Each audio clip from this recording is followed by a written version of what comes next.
Hi guys! Welcome back again to my YouTube channel. By the way guys, my name is Jap. Kumusta po kayong lahat? Okay, so yan guys, maraming salamat po pala sa walang sawang pagsubaybay sa atin pong daily love reading. And kung ikaw ay bago pa lang sa ating channel, mag-subscribe na po kayo. Then, i-click mo na rin yung ating notification bell para lagi kang updated sa ating mga bagong upload. Okay, so tignan natin kanino bang love reading yung masasagap natin ngayong araw. Okay.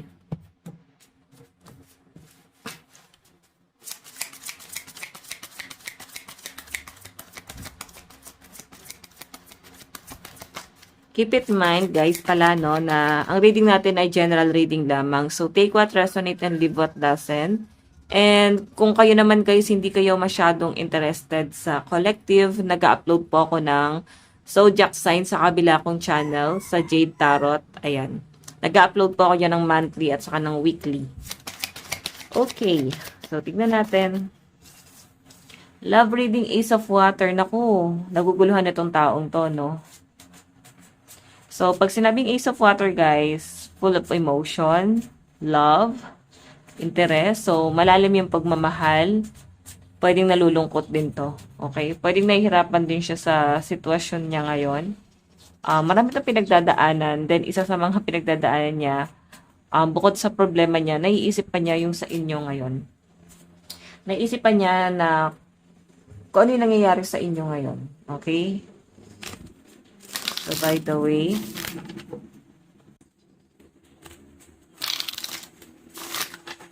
kanina po itong love.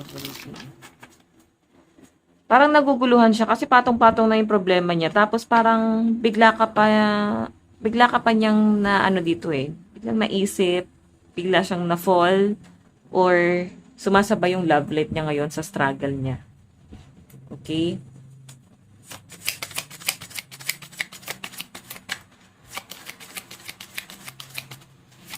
Tignan natin.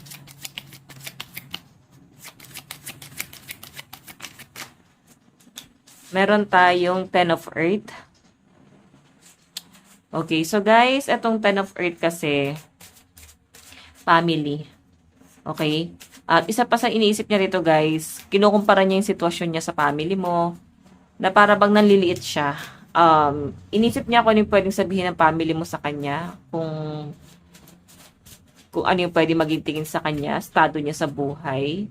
And nakikita ko sa person niyo guys na tinatry niya, no? Tinatry niya na patunayan yung sarili niya sa inyo, especially sa family mo. Actually, mas nagpapa-impress muna talaga siya sa family niyo eh, kaysa sa'yo. Yan yung nakikita ko sa person mo dito. And I think iniisip niya rito na baka hindi siya katanggap-tanggap sa inyo kasi baka ikaw ay may pera, mayaman. Or pwedeng same lang kayo pero syempre iba yung standard ng family mo. Iba yung gusto nila para sa'yo na nilook forward nila dito. Okay.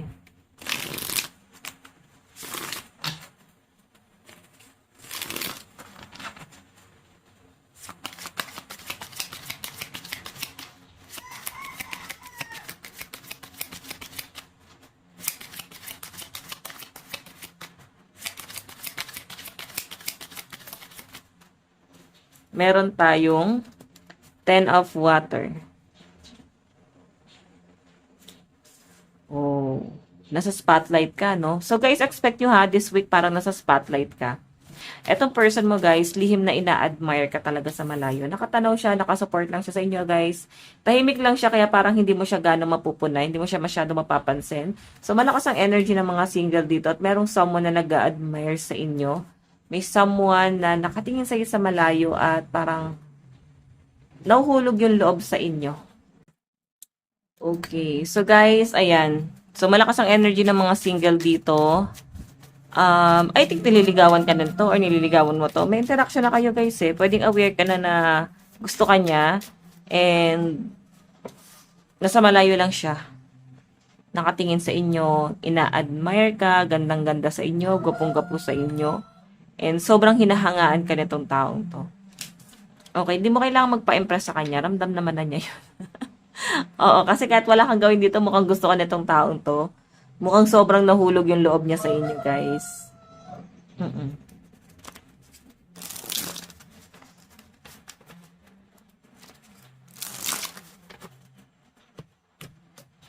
Additional message.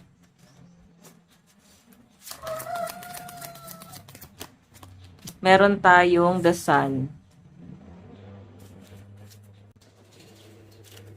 Okay, so ito kasi guys, the sun, parang ngayon kanya napupuna, lahat ng magagandang katangian nakikita niya talaga sa inyo at talagang pumasok ka sa standard niya. Yan ang nakikita ko dyan. Tignan natin. Additional message. Tignan natin yung love reading. Meron tayong the moon. Okay. So, guys, itong the moon, hindi niya masyadong inaamin. Pwedeng inaasar-asar ka lang niya, pero hindi niya totally ina-out, no? So, ikaw tuloy, mapapaisip ka, parang mixed signal kasi yung ginagawa niya. So, ano ba tong taong to? May gusto ba? Urong-sulong kasi yung energy niya. So, maguguluhan ka sa ano niya sa intention niya sa inyo. Kasi nga, urong-sulong siya. Okay? Hindi niya ipaparamdam sa inyo na parang gusto niya ng commitment. Na parang ang bukod tangi ipaparamdam niya lang sa inyo, guys. Parang haharutin ka lang. Gusto ka niya. Mga ganong senaryo. Oo. Okay. Additional message.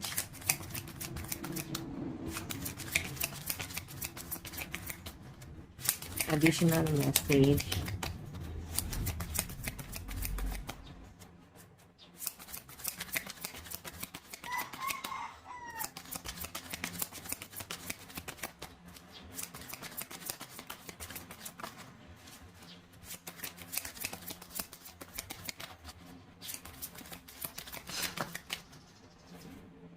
Okay.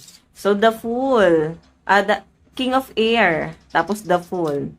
So, pwedeng ibang tao yung magsasabi sa inyo na, uy, si ano gusto ka niyan. Parang, sinabi na may crush siya sa inyo or parang nahuhumaling sa inyo. Pero kasi medyo torpe tong taong to, no? Ayan, no? Hindi niya masyadong ipaparamdam eh. Okay. Kumbaga, magpapakita lang siya na may interest siya sa inyo. Pero deep inside, parang nahihiya siya guys na palalimin yung connection na meron kayo. Pero nakasupport siya sa inyo. Okay. So, iba sa inyo guys, nasa ano to uso ata ngayon yung ganon, situationship. Uso yun, no?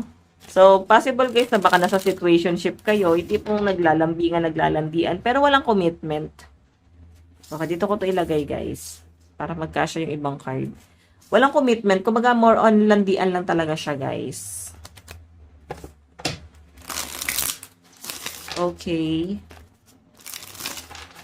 Additional message.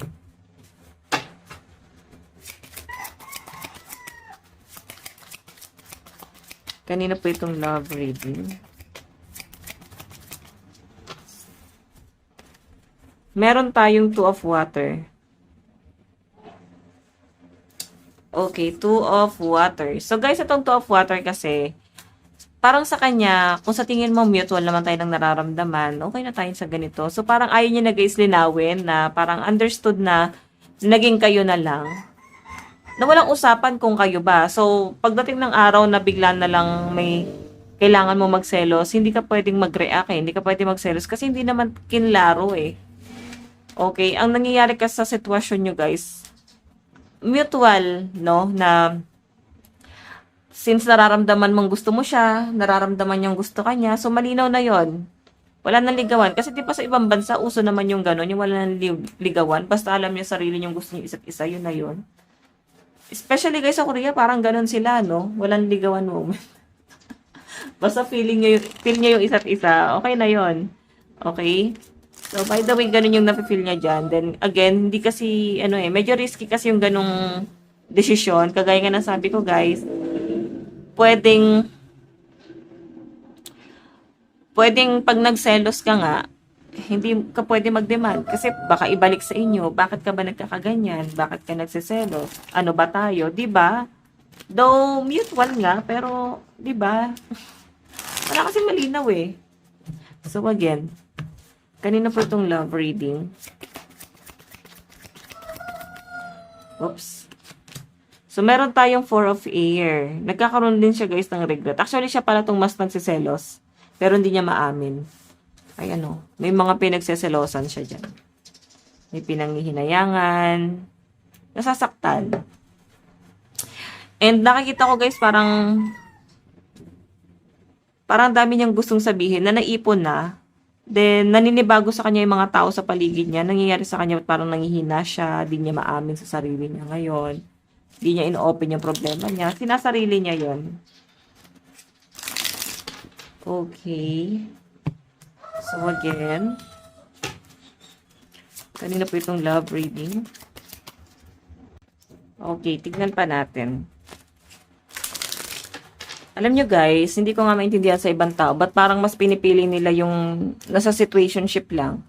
Ayaw nyo ba yung may label? Kasi may ibang tao dito, or nauuso siya talaga ngayon sa panahon ngayon, ayaw nila ng commitment. Lalo na sa mga kabataan, no? Mas gusto na nila ng ganun. Okay, mabilis nang bumitaw ang mga kabataan ngayon sa relasyon, hindi kagaya nung napahabaan. Ngayon, pagka nakita, mas kitang-kita kasi nila yung red flag, di ba? So, di nila pagtsatsagaan yun. So, nakakatuwa nga yung evolution ng panahon. Diba? So, ito, nakikita ko dito, masyadong weak itong connection na to. Kumbaga, parang mas nagiging risky lalo yung connection nyo. Mas mahirap to, sa totoo lang.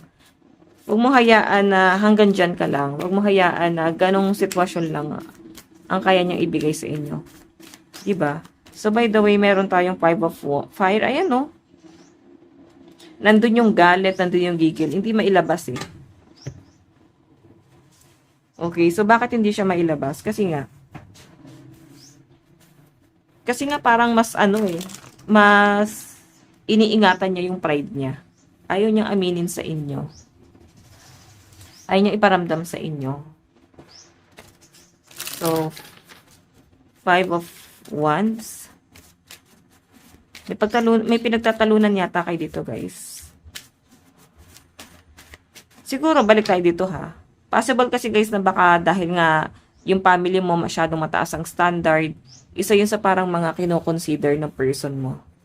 Okay, na mataas masyado yung standard ng family mo para sa gusto nila para sa inyo. Diba? Pwedeng iniisip niya kasi yan. Then, ngayon, lalong gumugulo yung sitwasyon.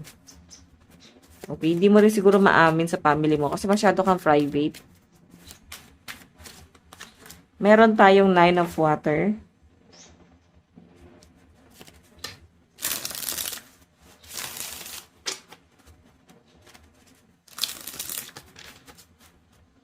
Nine of water.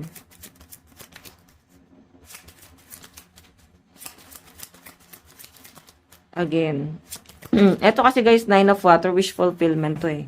Sobrang pinagdadasal ka niya. Ikaw na talaga yung gusto niya. Wish fulfillment ka niya. Medyo may struggle lang talaga sa connection nyo. Hindi pera eh, kundi ibang tao. Okay, yung nakikita kong struggle dito. So again,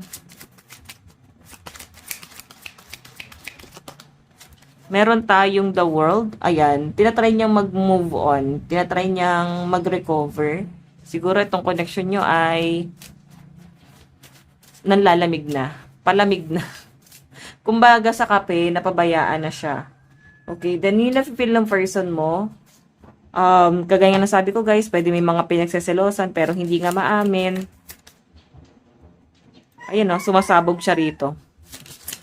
Okay, so again, ang nakikita ko kasi rito, the world is moving on. Gusto niya mag-move on. Gusto niya makarecover.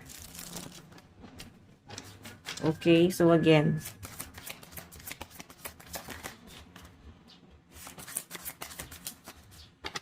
Meron tayong the hermit. Ayan. Pinag-iisipan. Nag-iisip. Nasa hermit mode siya ngayon. Iniisip-isip ka niya ngayon. nakikita ko naman na nagko-contact pa rin naman kayo, nag-uusap pa rin kayo. Medyo magulo lang talaga sa kanya lahat, no? Ang daming distraction sa kanya ngayon. Doon nandun yung pagmamahal niya sa inyo, pero iniisip niya kasi guys yung mga consequences eh. Dito sa connection na to, kung bakit parang nahihirapan siya. Okay, tingnan natin.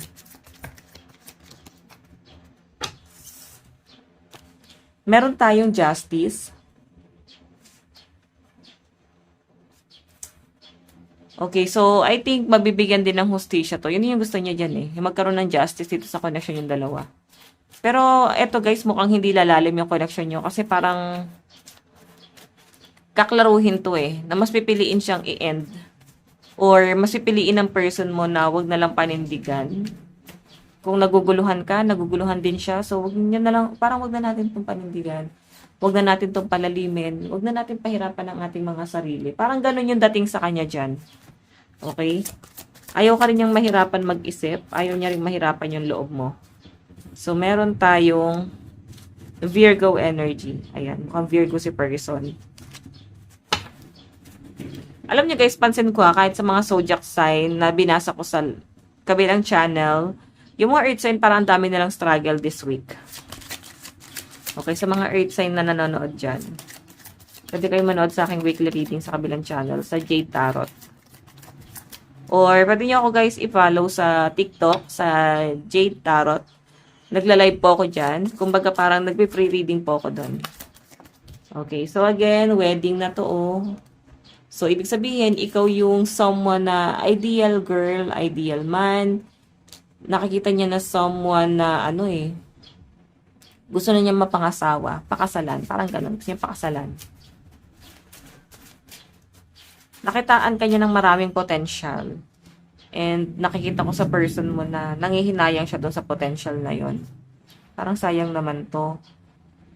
Kasi yung ugali mo, yung personality mo, talagang pasok sa standard niya. So again,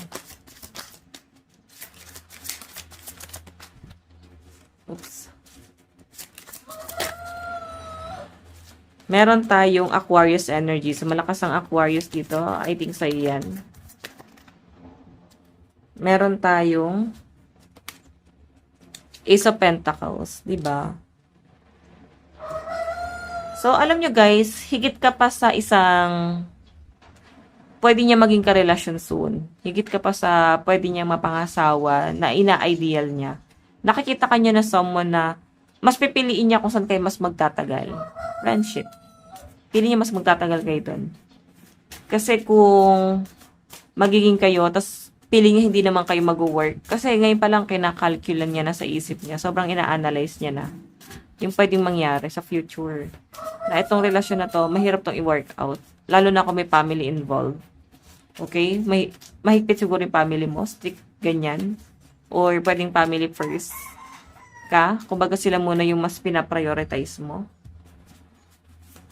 So again, meron tayong Two of Pentacles. Okay, so guys, itong Two of Pentacles, prioritize siya, no? Diba? So ikaw, gusto ko niya i-prioritize, pero ang iniisip niya, hindi mo siya kayang i-prioritize naman. Yun yung iniisip niya dyan, guys. Gusto niya kasi, guys, mutual kayo or same kayo na kaya niyong i-provide yun sa isa't isa. So, siguro, itong person mo talagang, ano ba yung mga mahilig mag-analyze na zodiac sign? Di ba mga earth sign? Earth sign, hindi air sign eh. I think fire sign. Di ba? So, malakas ang fire sign, Aries, Leo, Sagittarius, tapos earth sign dito, Capricorn, Taurus, Virgo. Yan yung mga malalakas na zodiac sign dyan. Tignan natin guys yung nararamdaman ng person mo.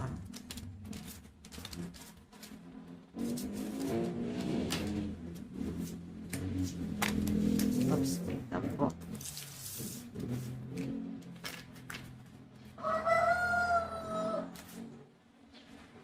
Nararamdaman ng person.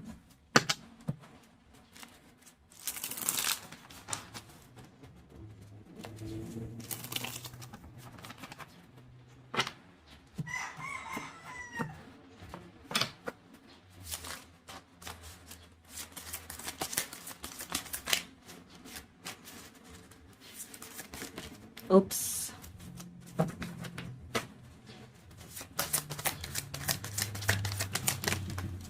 Meron tayong justice. Nararamdaman niya sa inyo guys, balanse, patas. Okay, ibig sabihin, kung yung nararamdaman mo sa kanya guys, susuklian niya yon. Sobrang balance itong person mo na to. Sobrang maalaga, maasikaso, mapagmahal. So, kaya mahulog loob mo eh, kasi nga maalaga at maasikaso eh. Okay?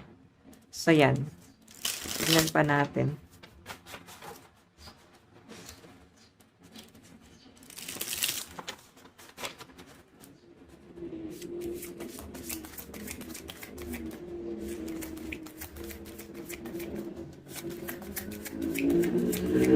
Additional message. Nararamdaman niya sa inyo. Oops.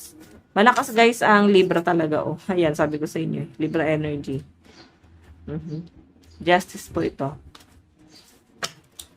So, gusto niya guys ng justice ito sa relasyon nyo. Aries energy. Side ni person. Kumbaga parang kung hindi mo siya kayang panindigan or nakikita niya nahihirapan ka, hindi niya nag-iisip ipilit pa yung sarili niya. Kasi mas mahalaga sa kanya yung nararamdaman mo kaysa nararamdaman niya. Kasi pili niya rito guys, siya kaya niya naman lahat eh. Strong naman siya eh. Kaya niyang, paano ba? Parang, kaya naman niyang kontrolin yung emosyon niya. Kaya naman niyang makamove on. Baga matatag na siya. Okay? Siya rin yung tipo ng tao na hindi rin siya guys pala kwento ng problema niya sa ibang tao. Mukhang tahimik tong person mo eh. So, parang mas mahalaga sa kanya yung nararamdaman mo. Siguro may conflict kayo. Okay? Pwede naman guys, kung hindi family, baka isa sa inyo may karelasyon. Kaya nga, mukha kayong nasa ka-conflict relationship ngayon. Kaya pwedeng ilaban, ipagmalaki, ganun. Ten of Cups, so family. So, ayan nga. Baka pamilyadong tao ka na. Or single mom, single dad ka. Pwedeng iniisip mo yung mga anak mo. Parang ang hirap ipakisama, syempre. Parang ganun po. Again. Meron tayong Two of Pentacles. Prioritize. Diba? Hindi niya daw aagawin yung spotlight na yon. Kung yung family mo yung pinaprioritize mo, hindi niya yun guys aagawin eh. Okay, hindi siya magpapansin dito na kailangan ako i-prioritize. So, parang bata na nagde-demand ng lollipop. So, di ko siya nakikitang ganon. Okay, mas nakikita ko yung person mo guys. Magiging patas siya. Magiging balance siya rito. Okay? So, again, tignan pa natin. Paano ka naman niya nakikita?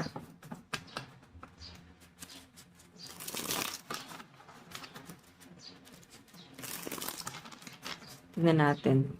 Paano kanya nakikita ngayon? Paano kanya naobserbahan? Nine of Cups. Wish card. Sabihin, someone na goal-oriented. Pag sinabi mo, gagawin mo talaga. Okay? Someone na may paninindigan. Okay? And, ayun nga, someone na goal-oriented eh. Ganun kanya nakikita. Then, may isang sabi ka, saka may paninindigan ka, no? Hindi ka rin madamot. Siguro talagang pagkasama ka, mas ano kayo, mas giver. Okay. Ganun kita nakikita dito. So, ganun ka rin yan nakikita, by the way.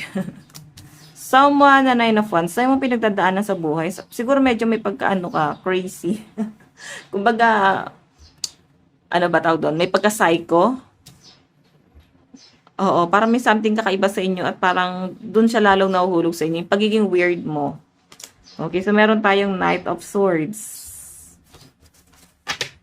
Okay, so ito naman guys, Knight of Swords. Ang nakikita ko naman dito, ano siya eh, parang pinag-iisipan mo yung mga kilos mo. And hindi ka nagpapakita agad ng, ano eh, parang interest or malalim na interest talaga sa taong to. Kumbaga mas inaano mo yon, mas iniingatan mo yung sarili mong ma-fall sa ibang tao. Okay? Kasi ramdam ng person mo eh, na kahit mutual na yung nararamdaman nyo, but parang medyo cold ka pa rin. So siya, parang makikita mo siya guys na lumalayo. Kasi nga, ganun yung pinaparamdam mo rin sa kanya. 'Di ba? So, by the way, tignan natin.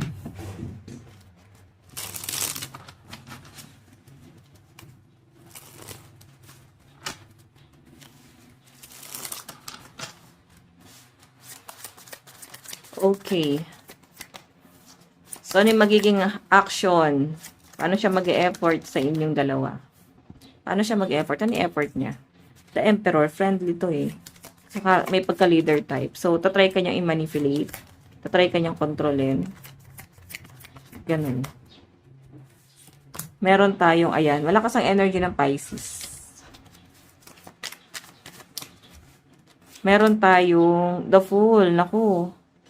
So, yung magiging action niya, guys, medyo impulsive daw. Hindi niya pinag-isipan, basta bigla na lang nangyari. So, siya parang magigilty siya. Ba't ko ba ginawa yun? Parang mapipil niya sarili niya na nakakahiya siya. Ganon. Nahiya siya kung paano siya umamin or kung paano yung naging action niya.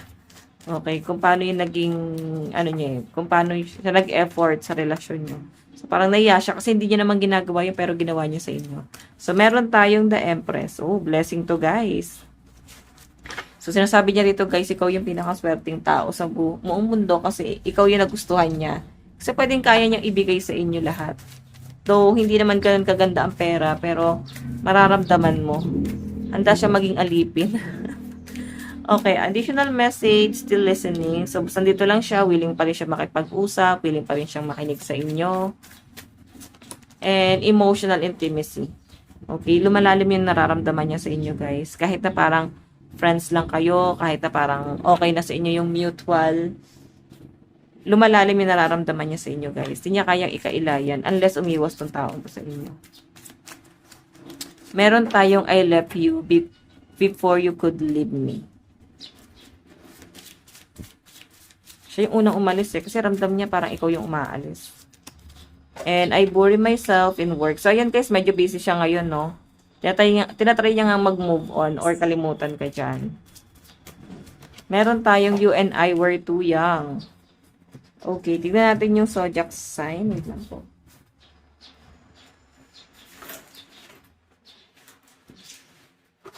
Okay, zodiac sign. Meron tayong Libra, Sagittarius, Capricorn, Leo, Taurus, and Pisces. Last one, Aquarius, Pisces, Gemini, Cancer, Aries, and Taurus energy. Okay, so yun po yung mga malalakas na zodiac sign sa side ng person.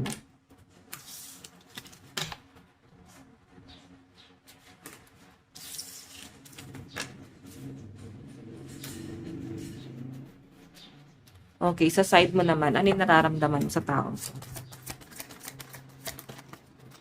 Nine of Swords. Nagkakaroon ka ng sleepless night. Ilang araw mo na rin bang iniisip na si person? Nahirapan ka, oh. Nahirapan ka mag-overthink. Nakikita ko naman din naman ganong kalalim yung nararamdaman mo. Parang, naguguluhan ka lang. Naguguluhan ka at gusto mo ng sagot. Feeling ko medyo na, ano ka lang, nasa-challenge ka lang sa connection yung dalawa. Justice. Ayun, di ba? Kagaya nga sabi ko, guys, naguguluhan ka lang. Na-challenge ka, kailangan mo ng justice, no? Kailangan mo ng konkretong sagot. Gusto mo ako yung tamang sagot. Okay, 10 of Cups. Diba? Kagaya nga sabi ko, guys, baka pamilyadong tao ka. Then, isa yun sa mga i-consider mo dyan. So, again, tingnan natin.